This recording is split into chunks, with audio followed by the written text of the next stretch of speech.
চলুন আমি একটু ঘটনার দিকে এগিয়ে যাই।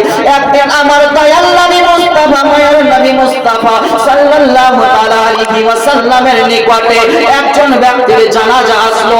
আসার পরে আমার নবী মুস্তাফা সাল্লাল্লাহু তাআলা আলাইহি ওয়াসাল্লাম বলতে রয়েছেন, এই ব্যক্তির উপরে কোনো ধার দেনা বাকি রয়েছে, এই ব্যক্তির উপরে কোনো কি কার্য রয়েছে।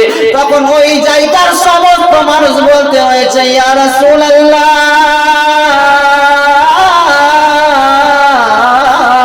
ওই ব্যক্তির উপরে 4 দিরহাম কার্য রয়েছে।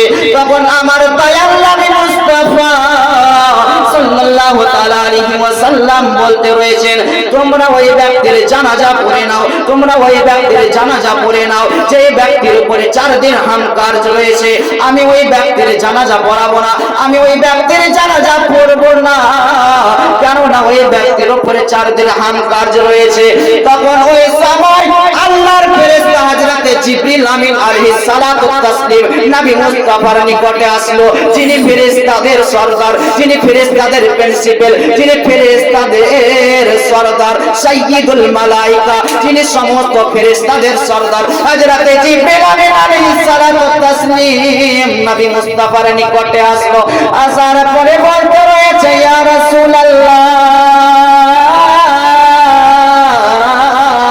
আল্লাহ রাব্বুল আলামিন রউফুর রহিম, গফুরুর রহিম আপনাকে সালাম পাঠিয়েছে। ওই সময় আল্লাহ রাব্বুল আলামিন বলতে রয়েছে, আমি হযরতে জিবরিল আমিন আলাইহিস সালাতু ওয়াস তাসলিমকে আমি মানুষের রূপ ধারণ করে, মানুষের রূপ নিয়ে আমি দুনিয়ার মধ্যে পাঠিয়েছি, কারণ ওই ব্যক্তির ধার দেনা আদা করার জন্য। তখন হযরতে জিবরিল আমিন আলাইহিস সালাতু ওয়াস তাসলিম নবী মুস্তাফাকে বলতে রয়েছে, ইয়া রাসূলুল্লাহ,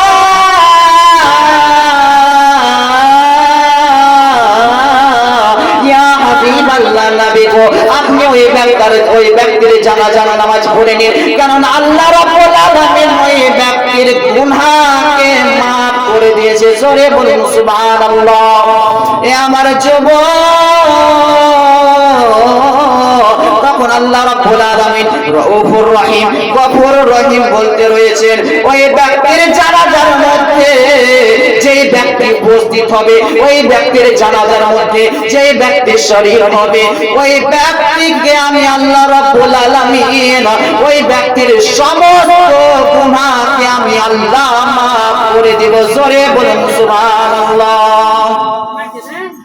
ও আমার আব্বা জানেরা, মা জননীরা, তখন আমার দয়াল নবী মুস্তাফা, মায়ার নবী মুস্তাফা সাল্লাল্লাহু তাআলা আলাইহি ওয়াসাল্লাম হযরতে জিবরিল আমিন আলাইহিস সালাতু ওয়াস তাসলিমকে বলতে রয়েছেন, এ জিবরিল শোনো শোনো, ওই ব্যক্তি কি এমন কাজ রয়েছে, ওই ব্যক্তি কি এমন কাজ করেছে, ওই ব্যক্তির এত শান মর্যাদা কোথা থেকে হলো, ওই ব্যক্তি কি এমন আমল করেছে, সেই জন্য আল্লাহ রাব্বুল আলামিন ওই ব্যক্তির সমস্ত গুনাহকে আল্লাহ maaf করে দেয়।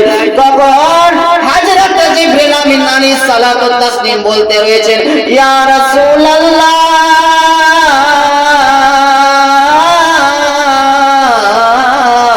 ইয়া হাবিবাল্লাহ, নবী গো, ওই ব্যক্তি দুনিয়ার মধ্যে থাকা অবস্থায় এক নয় দুই নয় আল্লাহর কালাম কুরআনুল মাজিদের সূরা ইখলাস, কুল হুয়াল্লাহু আহাদ 100 বার করে পাঠ করত।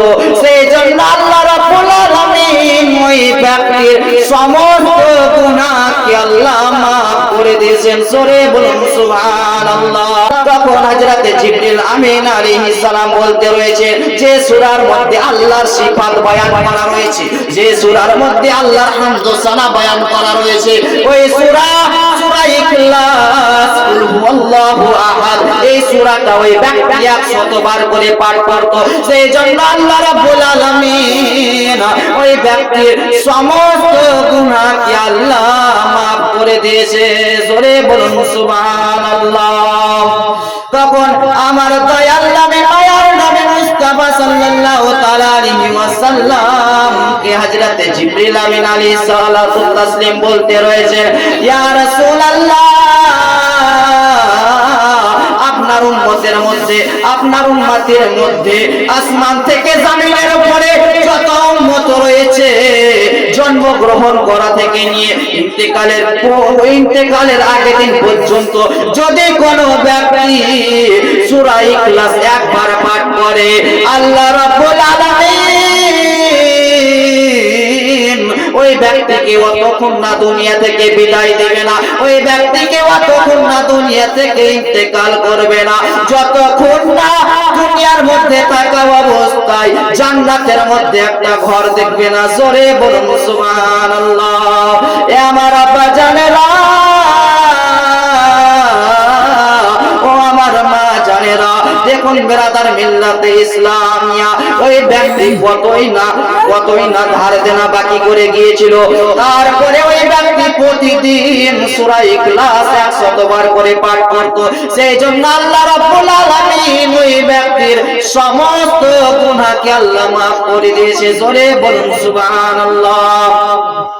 এ আমার আব্বা জানেরা, মা জননীরা, দেখুন এখান থেকে আপনারা বুঝতে পারলেন, যদি কোনো ব্যক্তি দুনিয়ার মধ্যে থাকা অবস্থায় যদি কোনো ব্যক্তি সূরা ইখলাস পাঠ করে, আল্লাহ রাব্বুল আলামিন ওই ব্যক্তিকে অতক্ষণ না দুনিয়া থেকে বিদায় দিবে না, ওই ব্যক্তি অতক্ষণ না দুনিয়া থেকে ইন্তেকাল করবে না, যতক্ষণ না দুনিয়ার মধ্যে থাকা অবস্থায় জান্নাতের মধ্যে একটা ঘর দেখবে না। জোরে বলুন সুবহানাল্লাহ।